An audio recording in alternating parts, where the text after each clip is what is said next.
Hi, I'm Saraya Mia. You are tuning into AWANI Tonight. VTL between Malaysia and Singapore can resume at full capacity. And MMA urges for proper psychological support to rape victims. More on that coming up.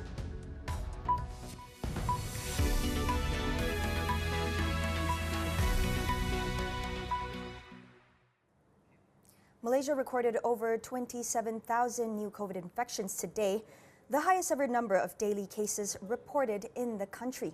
This breaks the previous record of more than 24,000 cases on August 26 last year. The national infectivity rate, however, dropped slightly to 1.33 as of yesterday. Director General of Health, Tan Sri Dr. Nur Hisham Abdullah, confirmed that out of the total number of new cases today, 99.65% were Category 1 and 2 or cases with mild symptoms. Only 97 cases or 0.35% were in Categories 3, 4 and 5.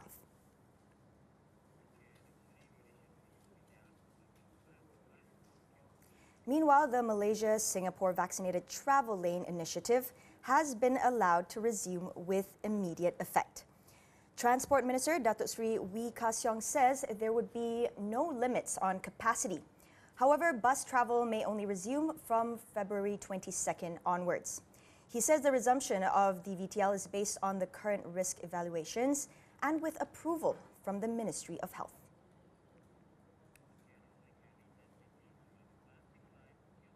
Health Minister Khairi Jamaluddin has refuted claims that his son was injected with air instead of COVID-19 vaccine.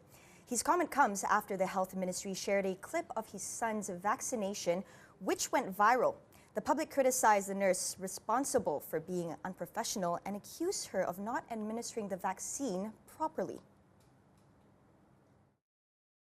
Khairi tweeted that the nurse was very professional and the tactic she used of not showing the needle was effective and helped relax his son. The nurse responded to the public backlash via video, refuting claims that she had not given Khairi's youngest son, Raif, the full dose of the vaccine. The nurse added that she always ensures the child is comfortable first during vaccination and would try her best to ensure a smooth process so as to not traumatize the children. As of today, 246,869 children in the country have received their first COVID-19 dose and nearly 900,000 children have been registered for vaccination.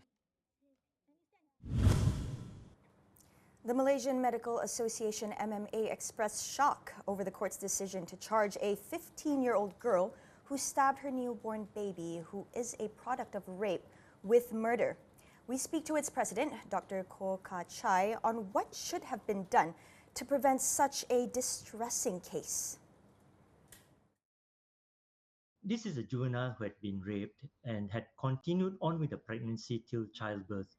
And I think she would have been very badly affected mentally during these 9 months of pregnancy. And, as a juvenile, the thought processes are not mature enough. And in this case, if she did not receive any support during the duration of her pregnancy, she may have ended up feeling very confused and also developed some form of hatred towards the unborn child as well. So when the child was born, of course, the unthinkable happened.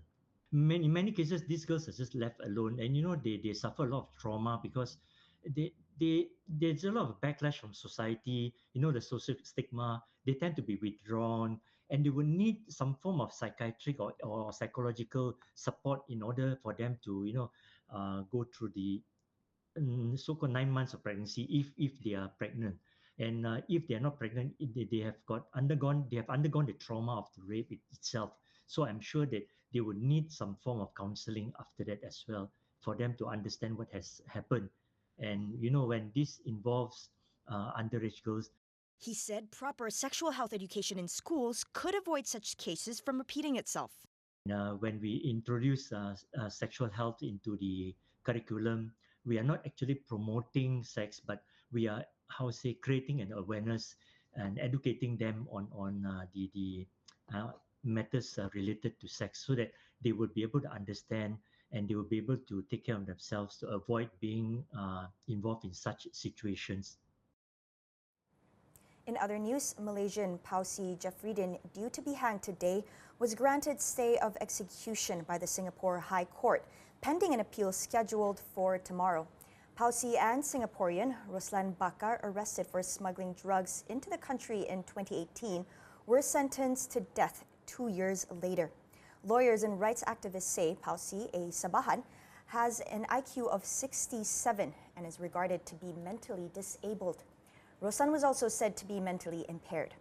The United Nations on Tuesday urged Singapore to halt the executions and end its use of the death penalty altogether.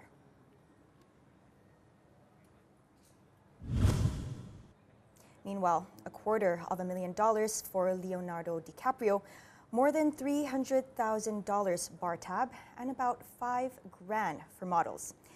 These were among the expenses uncovered during the trial of former Goldman Sachs banker Roger Ng, siphoned off in the 1MDB scandal for Joe Low to throw lavish parties. The court in New York was told, in one instance, invoices from a party in Las Vegas added up to more than $3.6 million.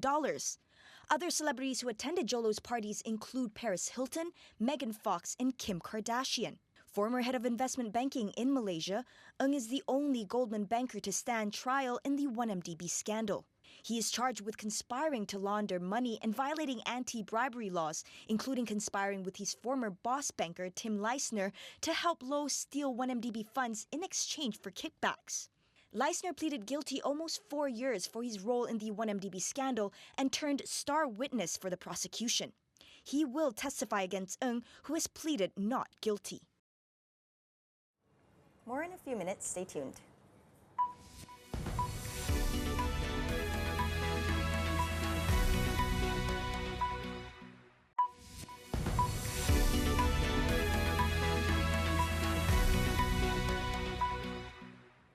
Welcome back. Singapore will expand its VTL program to Hong Kong, Qatar, Saudi Arabia, and the UAE this month. On top of that, its health ministry plans to restore and increase quotas under its vaccinated travel program, previously reduced in December to deal with the Omicron variant. Singapore will also streamline border measures for travelers from most countries and remove an entry approval requirement for eligible long-term pass holders, making it easier for expatriates to travel. The country reported over 19,000 new COVID infections in the previous day, but a majority of the cases had mild or no symptoms. The overall situation in the healthcare system remains stable.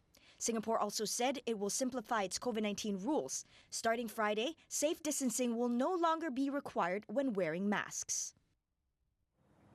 The Dutch government says it will lift almost all pandemic restrictions starting Friday, following the footsteps of other European nations as it tries to return to normal.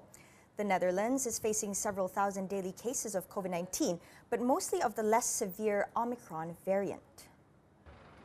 All public venues, including cinemas, restaurants, and bars, will be able to resume normal operations at full capacity for the first time in almost 2 years. The wearing of face masks and social distancing will also no longer be mandatory in most places, but will still be required on public transport and at airports. The government still advises against shaking hands and told people to get tested if they show flu-like symptoms. The Netherlands joins other countries, including Denmark, Sweden, and Norway, in dropping most COVID restrictions. In New Zealand, COVID infections reached a record high today as anti-vaccine protesters claimed victory after police failed to clear vehicles blocking the streets around Parliament. Health authorities reported over 1,000 new cases as the Omicron variant continues to spread the country that was largely virus-free until August last year. While there have only been 53 COVID deaths in the nation of 5 million, some protesters have taken to the streets demonstrating against pandemic restrictions and the government's vaccination drive. Inspired by Canada's Freedom Convoy, protesters block roads with cars and trucks. They also set up camp on the lawns of Parliament in the capital, Wellington. The standoff has stretched for 9 days, with police largely taking a handoff approach, aside from violent clashes last Thursday that led to the arrest of 122 protesters. U.S. President Joe Biden appealed to Russian President Vladimir Putin to step back from war with Ukraine. Even so, he made it clear that the U.S. is ready to defend its allies against any Russian aggression. Biden said that a war would mean needless death and destruction, and that Putin risked facing international outrage. As diplomacy remains ideal, Biden said if Russia invades Ukraine, the U.S. and its allies would respond with penalties aimed at exacting economic pain and global isolation. He also added that American soldiers were not going to fight in Ukraine. The U.S. estimates that 150,000 Russian troops now encircle Ukraine, with an invasion still distinctly possible. The American president also appealed directly to the Russian citizens, saying that they're not the enemy of the U.S.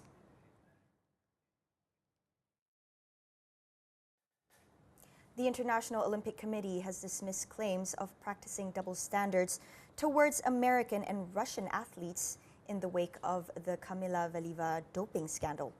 The 15-year-old Russian skater is poised to win the women's singles gold after she was cleared to continue competing at the Winter Games despite testing positive for a banned substance.